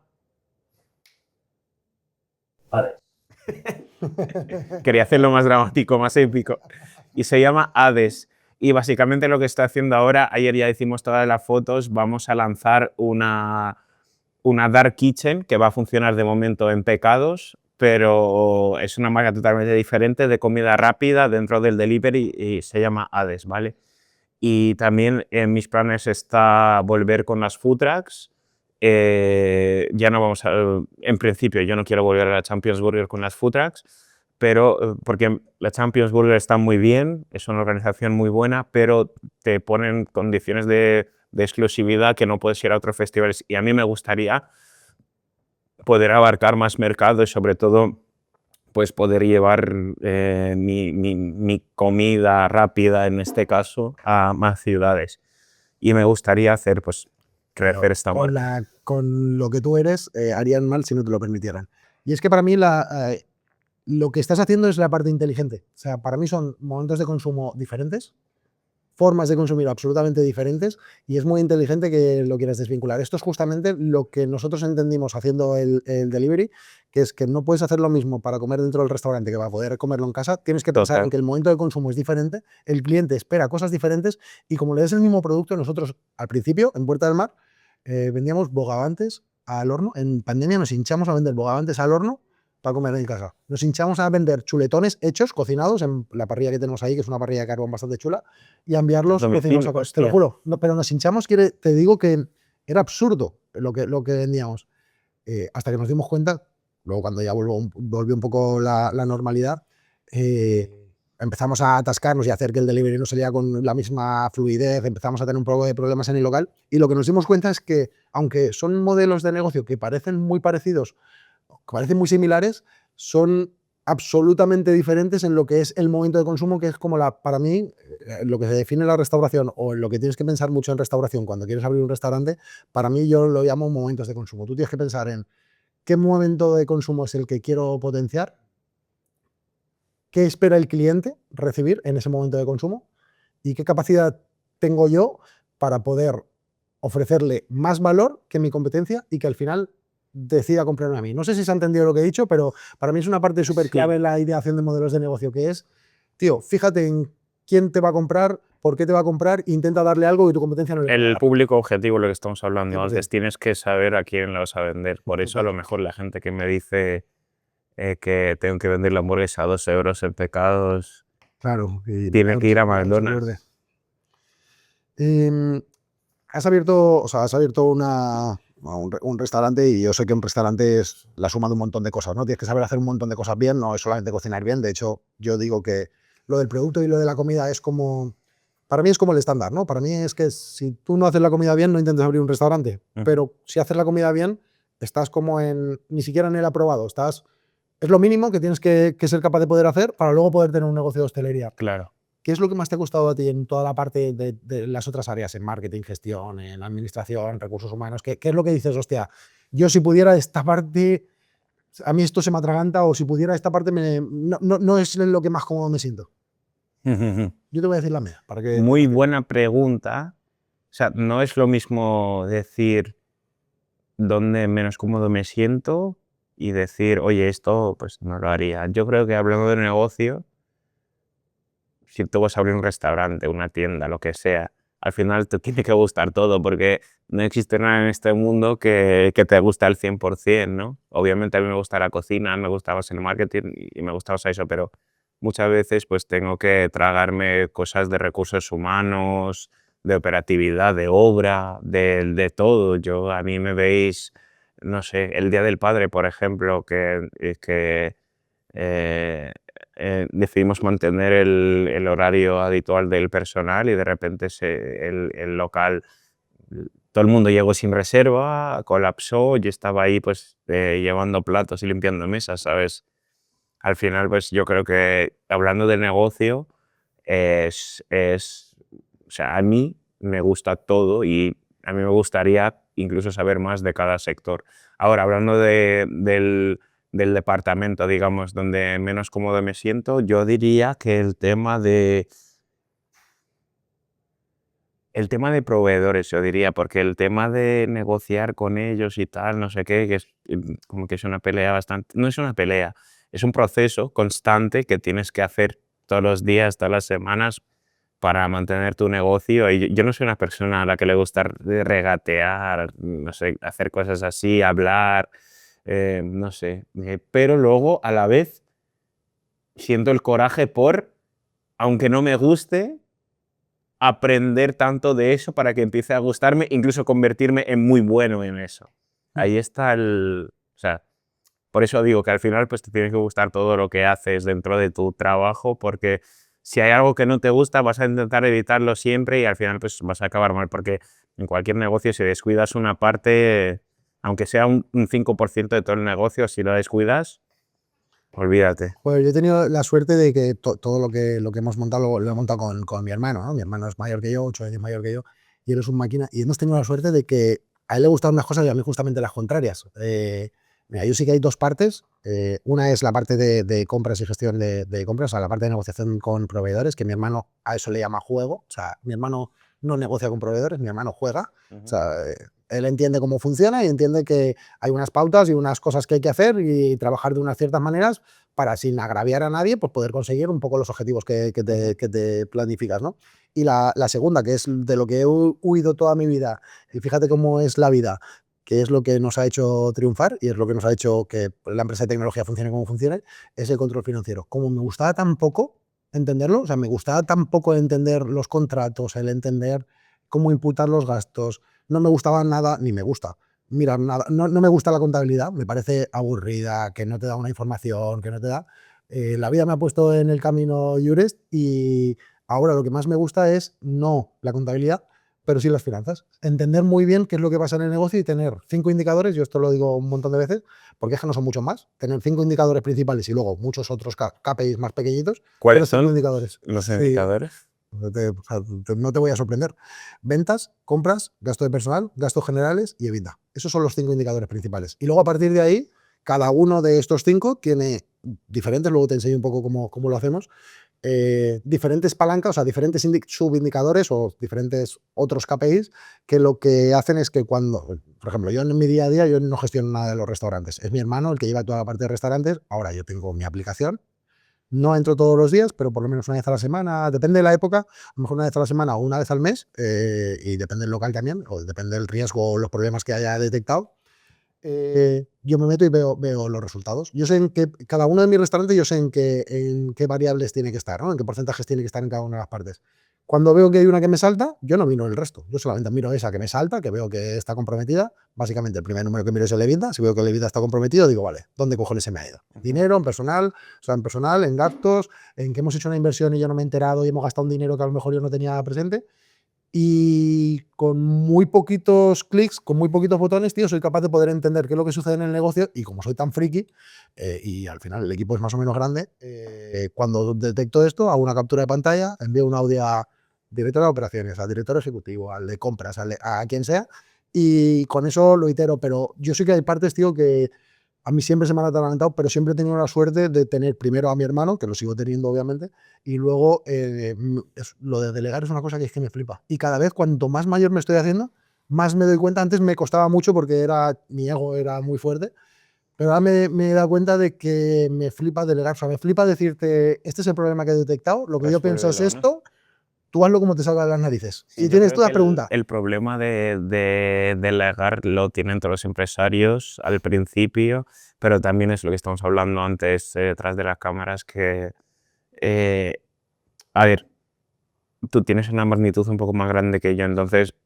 tienes un equipo gerencial muy formado, muy grande, que pues seguramente algunos llevan contigo muchos años juntos y tal, y tú puedes delegar. Yo ahora mismo cosas tan importantes como eso, donde se nos ha ido la compra, no sé qué, eso lo tengo que resolver yo con mi socio, porque si no, es que no, yo no tengo otra persona a la que le puedo delegar eso y encima estar seguro de que va a mejorar eso, ¿sabes? No, mira, eso es un error. Esto lo comentaba ayer también con el chico que te contaba antes. Esto es un error. Eh, delegar no significa darle una tarea a alguien para que la haga mejor que tú. Es posible que la haga mejor que tú, pero es bastante más probable que la haga peor que tú. O sea, de lo que tienes que o sea, lo que sucede es que tienes que ser consciente de ello. O sea, a ver si me explico bien, sin que se malentienda. Yo hay muchas de las tareas que delego que sé que si las hiciera yo se haría mucho mejor. Entre otras cosas, porque, sin que nadie se ofenda, el ojo del ganadero engorda al ganado. O sea, que tú estés en el restaurante, esto es matemático. No hay ningún hostelero que no comparta esta visión. Si tú estás en el restaurante, vas a facturar más y vas a ganar más. Eso es así. O sea, eso es una realidad. Lo que yo he aprendido con el tiempo es que tengo que ser capaz de poder convivir con esto, porque eso es lo que me hace poder vivir y poder hacer esas otras partes que realmente me gustan mucho hacer. A mí me flipa esto que estamos haciendo. A mí me encanta hablar con emprendedores, me encanta ayudar a empresas de la restauración, a mí me encanta la cocina de investigación. Yo cuando estamos haciendo procesos de cambio de carta, que ahora estamos haciendo uno, luego verás un poco cómo lo hacemos, me encanta estar dentro de la cocina. Pero yo, para poder generarme ese tiempo, imagínate con todo lo que te he contado, imagínate la cantidad de marrones que se suceden aquí todos los días. O sea, yo he pagado... Creo que de momento ni me lo quiero imaginar. O sea, pagado secuestros, yo qué sé, es que suceden tantas cosas. Tenemos 400 y pico ¿Qué has empleados. dicho? ¿Has pagado secuestros? Sí, bueno, otra vez, que no se malentienda, porque sí, hemos pagado secuestros, pues yo qué sé, teníamos, esto nos ha pasado 2 veces, secuestros en este caso los 2 fueron en Venezuela, de un familiar, de un chico que trabajaba, de 2 personas que trabajaban en nosotros en 2 momentos totalmente diferentes y que, joder, que les hemos tenido que echar un cable porque, coño, porque al final son parte del equipo. ¿No? Esta parte te la cuento en otro momento, pero es una cosa que me mola mucho.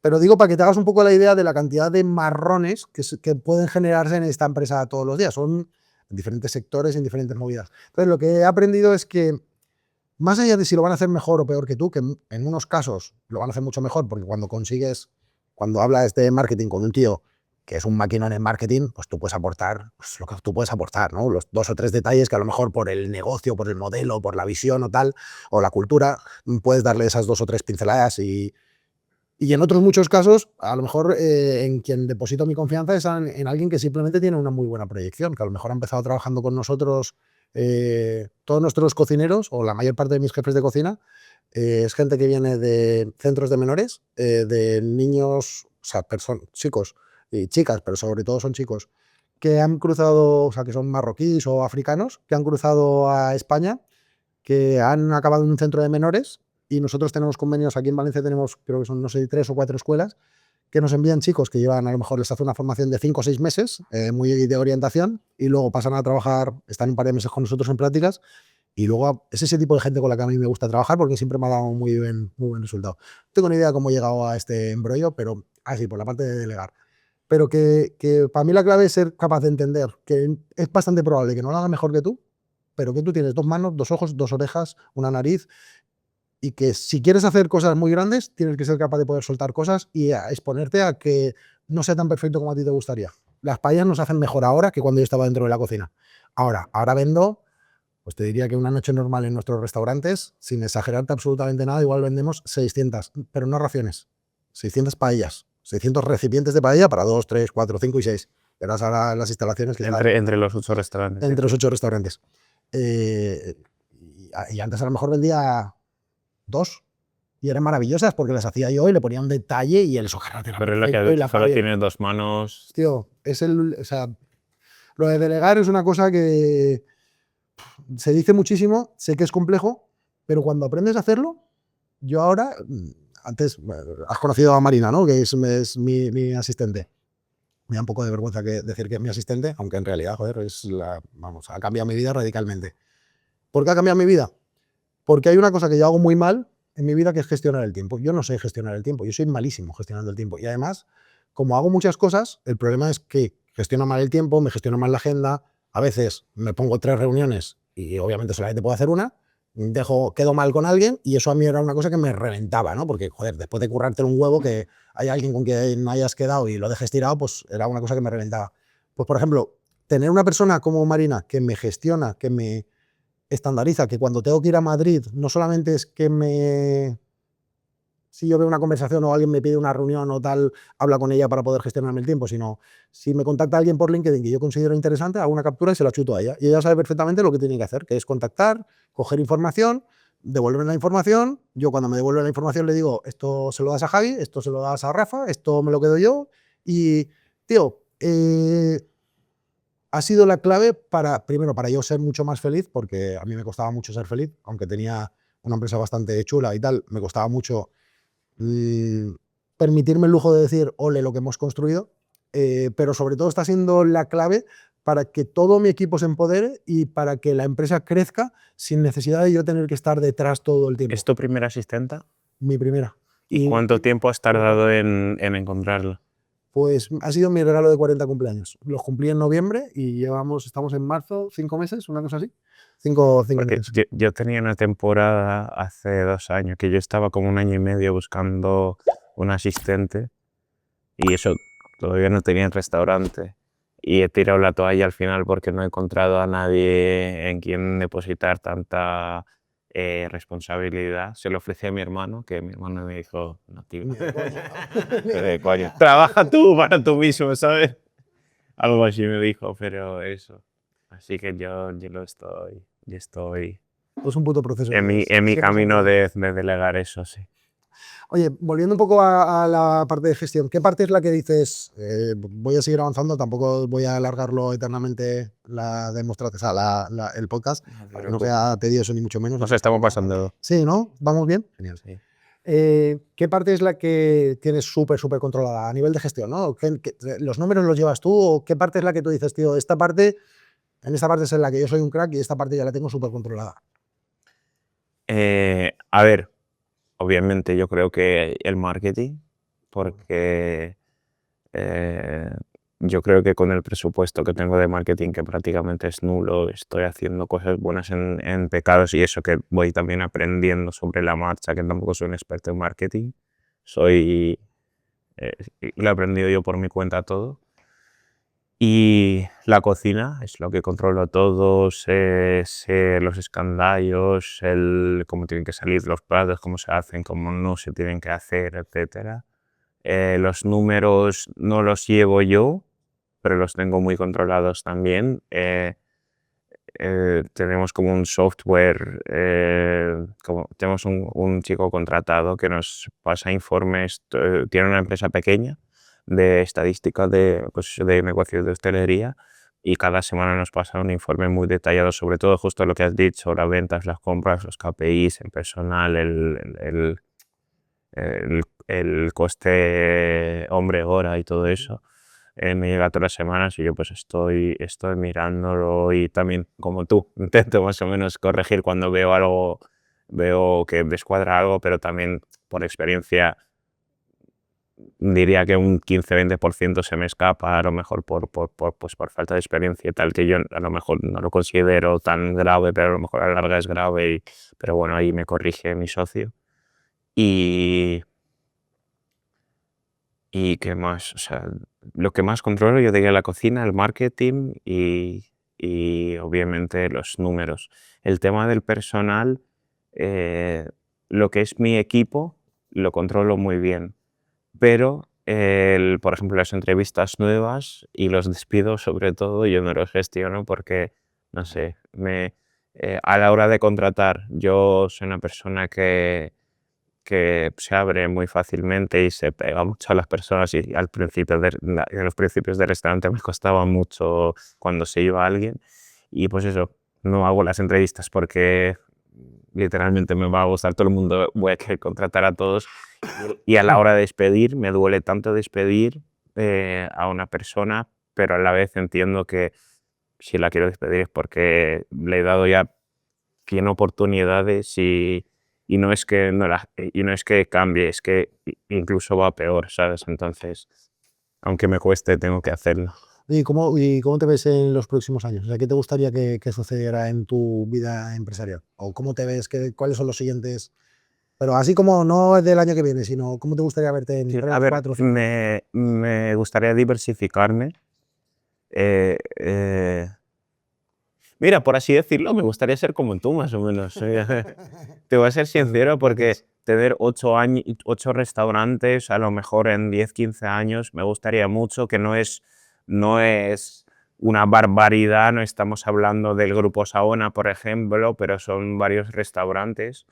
Y me gusta mucho que el negocio, que en principio no tiene nada que ver con los restaurantes, quieras o no, está conectado con la hostelería, que al final también es una cosa que te apasiona como cocinero y como hostelero.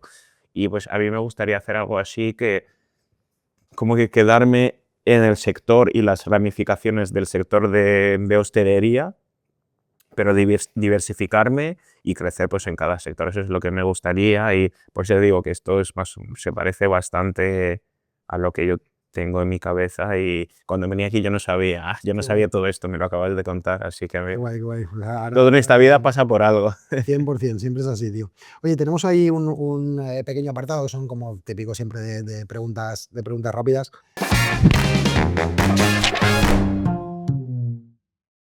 Obviamente, las que te sientas cómodo y al ritmo que te sientas cómodo. Eh, un plato que te defina. No sé por qué, pero un chuletón, yo creo. Qué bueno, me encanta. Anoche cené chuletón. Un restaurante al que siempre vuelves. Hot pot. Qué bueno. Cómo ha mirado a su Sí, novia. porque la miré porque no sabía si ella estaba pensando en el mismo sitio. Un chef al que respetes. Martín Berasategui, sin duda. Vale. Lo respeto tanto que... Un empresario al que admires, que digas, joder, ¿qué es lo que está haciendo? A ti. Gracias. Vale, y la última es una persona que... Quiero destacar de empresarios, fuera de bromas, quiero destacar a Mancio Ortega. Es un empresario que yo considero, a ver, como referente sí, pero es que él juega en una liga tan grande que... Champions, o sea, Sí, sí, en la ni Champions no. Champions, se ha pasado el juego. Exacto, pasado el exacto, juego. pero un tío que empezó desde cero y se convirtió en una de las personas más ricas del mundo, ¿no? De España. Y él, siempre se me olvida su apellido, no sé si lo pronuncio bien, el fundador de Mercadona, Roy, Sí, Roche. Sí, Roch, sí. sí, lo admiro mucho porque él salió de una familia que pues tenía puestecito en un mercado y tal, pero al final mira lo que ha montado. Negocios así me gustan mucho, cuando empiezas desde algo muy pequeño y lo conviertes en algo a lo mejor un poco diferente, pero va por la misma rama, y vamos, lo conviertes en algo tan grande que ni te puedes imaginar. Yo esos dos empresarios respeto mucho. A mí me pasa, me queda una, por decirte, pero quiero contarte. Yo a Mancio Ortega ni lo conozco ni lo he escuchado No, hablar yo no nunca, ¿eh? conozco a ninguno de los Yo dos. he tenido la suerte de estar en el proyecto de Lanzadera, que es un proyecto que ha montado y es de startups, bueno, de ayuda a empresas y todo esto, que lo tienen aquí en la Marina, hacen un trabajo increíble. Nosotros, como Iures, estuvimos ahí como un año y medio y nos ayudaron un huevo. Y tuvimos la suerte de que nos diera una charla. O sea, cuando lo escuchas hablar, entiendes perfectamente por qué ha conseguido lo que ha conseguido. Yo no sé qué es, yo no sé cuál es el ingrediente, pero cada palabra que sale de su boca, cada gesto que hace, cada manera en la que interactúa, ves que es una persona absolutamente diferente a todas las que hayas podido conocer. O sea, hay algo detrás que dices, tío, yo no sé cuál es el secreto del éxito, lo que sí que entiendo es por qué has tenido éxito, tío, porque tú, gente como tú es que no existe. No sé, hay una aura súper chila. La última pregunta. Una persona que debería de venir y me tienes que ayudar a que venga. A nivel charlas y a nivel negocio y visión y charla interesante en general, te recomiendo de verdad de corazón a Mike. ¿Qué es Michael? Michael, estás invitado, a cuando quieras. Qué bueno, qué bueno. Oye, estamos ya terminando y avanzando con la entrevista. En tu experiencia y conforme has ido creciendo, o sea, conforme has ido haciendo tu restaurante, ¿qué clave, o sea, qué crees que realmente es peligroso o que hay que controlar mucho, sobre todo al principio, cuando montas un restaurante? Buah, hay tantas cosas hasta ahora mismo. Eso era la respuesta que esperaba. Yo diría que... Te estoy haciendo trabajar, ¿eh? Te estoy haciendo pensar. No, no, no, pero está bien. Es que, a ver, yo cuando empecé el negocio pensé que muchos errores no los iba a cometer porque, pues, porque había investigado mucho antes de empezar, pero igualmente se cometieron. Yo creo que lo más importante es intentar, aunque te cueste y parezca imposible, tienes que intentar abarcarlo todo. Y lo que hemos hablado, está muy bien delegar, pero sobre todo al principio, si no te ocupas de todo como es debido, a la larga te puede perjudicar bastante. Y si eres un empresario, no te conviertas en cocinero, pero si vas a abrir un restaurante siendo empresario, no teniendo ni puta idea de la cocina, vas a cerrar porque si no sabes no sé cuáles son las tendencias de platos, por así decirlo, qué es una buena presentación y qué es una mala presentación, qué plato está sobresalado y cuál no, por ejemplo, por ponerte ejemplos tontos, no lo vas, o sea, tarde o temprano cerrarás porque no puedes descuidar ni la cocina, ni el marketing, ni los proveedores, todo, tienes que, hasta la obra. Yo he dormido en el local, en la obra, porque yo he ido a elegir, yo qué sé, el suelo y la pintura y todo, porque tienes que... Y aún así me equivoqué. Así que no confíes en nadie, sobre todo al principio, no porque te quieran engañar o, no sé, no tengan ganas de hacerlo bien, simplemente porque, aunque esté bien delegar, al principio tienes que controlarlo todo tú para arrancar bien y luego ya empieza a delegar. Qué grande, qué grande. Yo, en mi parte, yo creo que lo que más tienes que tener de capacidad cuando abres un negocio es capacidad de levantarte muy rápido. O sea, da igual cuántas veces te choques contra una pared o te caigas al suelo, lo que define a un negocio que prospera o que crece, sobre todo al principio, es ser capaz de poder levantarte muy rápido e intentar buscar una nueva solución. Levantarte y no quedarte Sí, como sí, sí, anclado total, en las total. cagadas que hace, porque es que te equivocas tantas veces. Lo que has Tú dicho, sobre todo lo que has dicho de falta de tiempo, sobre todo por falta de tiempo, cuando tú vas a hacer un proyecto, es que tú no tienes tiempo para reflexionar sobre lo malo que es el problema. Cuando te sale un problema, no te pongas a pensar, hostia, tengo este problema, joder, me perjudica y tal. Tienes un problema, pasa a la acción Solución. para resolver directamente. No pienses en el problema, piensa en la solución. Y ahí el problema ya deja de existir, porque ya tienes la solución desde el segundo número uno cuando salió el problema. Yo es lo que he aprendido. Estoy totalmente de acuerdo. Oye, muchísimas gracias. Podía estar 3 horas más, pero entiendo que tienes una vida y que seguro que tienes que avanzar. Antes de irte, me fliparía en enseñarte un poco nuestra cocina de Sí, sí, productor sí, y que no, te viéramos, me tío. fliparía a mí. Un placer tenerte aquí y ojalá pueda Bueno, ver en otro momento, tío. muchas Un placer. gracias. Placer.